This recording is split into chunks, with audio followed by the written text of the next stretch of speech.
Life corona કાળ દરમિયાન ઘણા બધા મદદના પ્રસંગો બન્યા અને આપણે બધા અહીંયા નાની મોટી કંઈક સેવા કરી હશે. મને જે સૌથી વધારે પ્રસંગ સ્પર્શી ગયો છે કોરોના કાળની સેવાઓ દરમિયાન, આઈ એમ શેરિંગ વિથ યુ. તામિલનાડુમાં મદુરાઈની બાજુમાં એક નાનું ટાઉન છે. પહેલો લોકડાઉન નક્કી થયો આઈ થિંક 24 એપ્રિલ 2020. એટલે બધા માઇગ્રન્ટ વર્કર્સ તામિલનાડુ છોડીને ઓરિસ્સા, બિહાર, ઉત્તર પ્રદેશ પાછા જતા હતા. ત્યાં એક બાર્બરની શોપ હતી રોડ ઉપર જ, એટલે હેર કટિંગ સલૂન હતું. એમની નાની 13 વર્ષની દીકરી એ જોયા કરે, કારણ કે નીચે સલૂન હતું, ઉપર રૂમ કે બાજુની રૂમમાં ફેમિલી રહેતું હતું. એટલે જોયા કરે કે આ બધા માઇગ્રન્ટ વર્કર્સ જાય છે, ઘણા બિચારા ચંપલ નથી પહેર્યા અને જેટલું ખભા પર ઉચકી શક્યા ઘર વખરી પતિ પત્નીનો સંતાનો લઈ શકે જાય છે. અને ઘણાના ચહેરા બિચારા થાકી ગયા હતા, મૂર્છાઈ ગયા હતા, ભૂખ્યા હતા.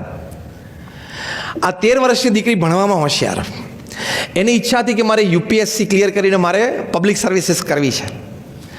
એટલે આ એમના પિતાશ્રી, બાળકીના પિતાશ્રી, એમણે બહુ મહેનત કરીને 5 લાખ રૂપિયાની એફડી બનાવેલી કે આ દીકરીના ભણતર માટે. દીકરીના ખબર, દીકરીએ જઈને પપ્પાને કીધું, પપ્પા મારી એક વિનંતી છે. એટલે પપ્પાએ કીધું શું? કે આપણે આ જે 5 લાખની જે એફડી છે ને એ આપણે અત્યારે વાપરી કાઢીએ. બિચારા લોકો જાય છે, નાના સંતાનો છે, એ લોકો પાસે જમવાનું કંઈ છે નહીં, તો આપણે 5 લાખ રૂપિયાનું અનાજ લાવીએ અને એ અનાજમાંથી મોહલ્લાના, સોસાયટીના બધા બહેનો ભેગા થઈને આપણે ભોજન પકાવીએ અને પછી એના પેકેટ્સ કરીને આપણે આ બધા માઇગ્રન્ટ વર્કર્સને આપીએ. એના પિતાશ્રીના માતૃશ્રીના આંખમાં આંસુ આવી ગયા કે બેટા પણ હવે આ મારી પાસે એક જ મૂડી છે તને ભણાવવા માટેની.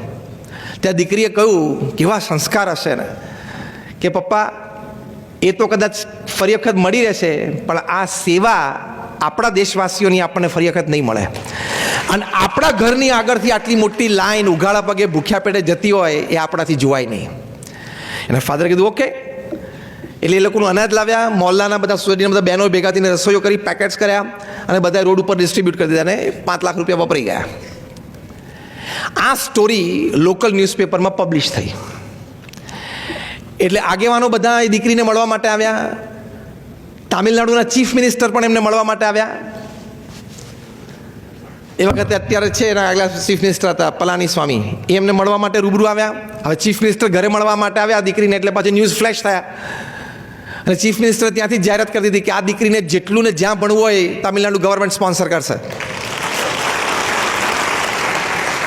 અહીં તો વાર છે, તમે જો કેટલું થાય છે સેવાથી. આ વાત ન્યૂઝમાં રિફ્લેક્ટ થઈ એટલે માનનીય પ્રધાનમંત્રી શ્રી નરેન્દ્ર મોદીની ટીમને ખબર પડી ને એમને ખબર પડી. એટલે મોદી સાહેબે આ દીકરીની વાત મન કી બાતમાં લીધી. મન કી બાતમાં દીકરીની આ સ્ટોરી રિફ્લેક્ટ થઈ એટલે સ્ટોરી ગઈ યુનેસ્કોમાં, યુનાઇટેડ નેશન્સમાં. એટલે યુનાઇટેડ નેશન્સના સાઉથ ઇસ્ટ એટલે એશિયા પેસિફિક રિજનના ડિરેક્ટર દિલ્હી બેસે, એ દોડીને તામિલનાડુ ગયા ટુ મીટ ધીસ ગર્લ. અને એને મળી નાખી, એની પાસે સ્ટોરી સાંભળી, ફોટોગ્રાફી કરી, વિડીયોગ્રાફી કરી. અને 15-25 દિવસ પછી યુનાઇટેડ નેશન્સમાંથી આ દીકરીને ઓફર આવી કે ફોર ધ યર 21, 22, 23, 3 વર્ષ માટે યુનેસ્કોની ફૂડ ફોર પુઅરનો જે પ્રોગ્રામ છે એની માટે you are our international ambassador.